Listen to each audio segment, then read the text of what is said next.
Bail కోసం వంశీ హైకోర్టుకు anticipatory bail కోసం వంశీ హైకోర్టును ఆశ్రయించాడు కాబట్టి చంద్రబాబు నాయుడు గారు ఎట్టి పరిస్థితుల్లోనూ వంశీని అరెస్ట్ చేయాలనే ఉద్దేశంతో బెయిల్ రాకూడదు అన్న ఉద్దేశంతో చంద్రబాబు నాయుడు గారు కుట్రను ఇంకా ముందుకు తీసుకెళ్లారు. గన్నవరం పార్టీ ఆఫీసును తగలబెట్టే ప్రయత్నం చేశాడు అని చెప్పి మరో ఫాల్స్ కేసు ఒకటి బుక్ చేయడం మొదలుపెట్టాడు. తెలుగుదేశం పార్టీ ఆఫీస్ అట కాల్చే కార్యక్రమం అట జరిగింది అని చెప్పి ఏకంగా చంద్రబాబు నాయుడు గారు అనే వ్యక్తి మరో ఫాల్స్ కేసు మరో కట్టుకథ అల్లాడు. ఆఫీసును తగలబెట్టే కార్యక్రమం చేసినప్పుడు ఆ ఆఫీసు ఎవరిది అని చెప్పి ఆ ఆఫీసు ఎస్సీ ఎస్టీలకు సంబంధించిన ఆఫీస్ వారిదే ఓనర్లు అయితే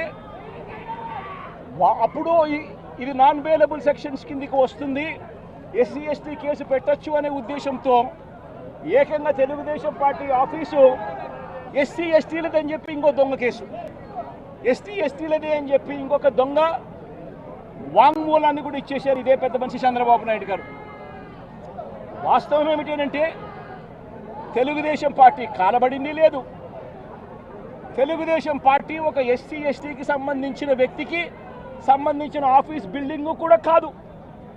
తెలుగుదేశం పార్టీ ఆఫీసు కడియాల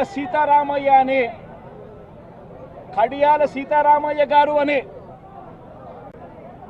ఎస్సీ కాదు, ఎస్టీ కాదు, కనీసం బీసీ కూడా కాదు, చంద్రబాబు నాయుడు గారికి సంబంధించిన వ్యక్తి ఆయన బిల్డింగ్ అది.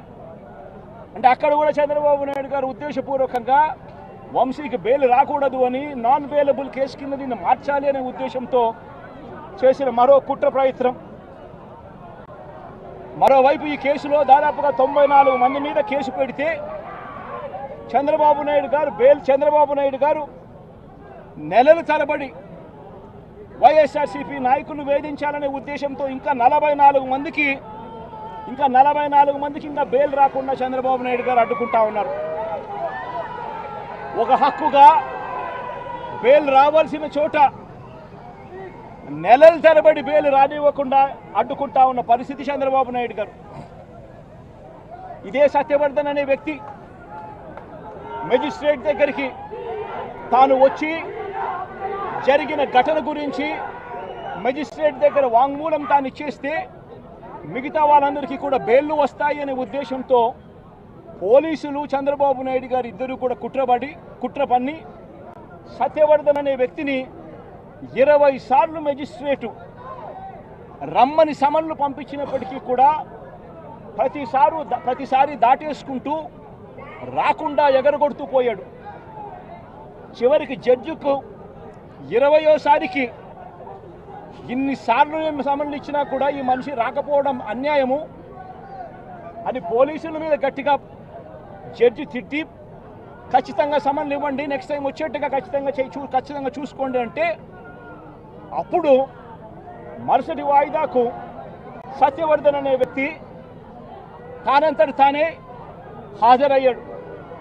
హాజరై ఈ ఘటన జరిగిన సమయంలో ఇంతకుముందు తాను 161లలో ఏదైతే చెప్పాడో అదే విషయాలను మళ్ళీ జడ్జి గారి సమక్షంలో అదే విషయాలే ఆయన తెలియజేశాడు. ఘటన జరిగిన సమయంలో తాను అప్పుడు లేడని, తనను ఎవరూ కులం పేరుతో దూషించలేదు అని, అసలు ఈ కేసుతో తనకు ఎలాంటి సంబంధము లేదని కోర్టుకు తాను మొరబెట్టుకున్నాడు. తాను తన తల్లి ఇద్దరు కలిసి ఆటోలో కూర్చొని కోర్టుకు వచ్చామని, తన స్టేట్మెంట్ వెనుక ఎవరి బలవంతము లేదు అని ఫిబ్రవరి 10వ తారీఖు 2025 ఫిబ్రవరి 10 2025 ఫిబ్రవరి 10న జడ్జి గారి ముందర స్టేట్మెంట్ తాను ఇచ్చాడు.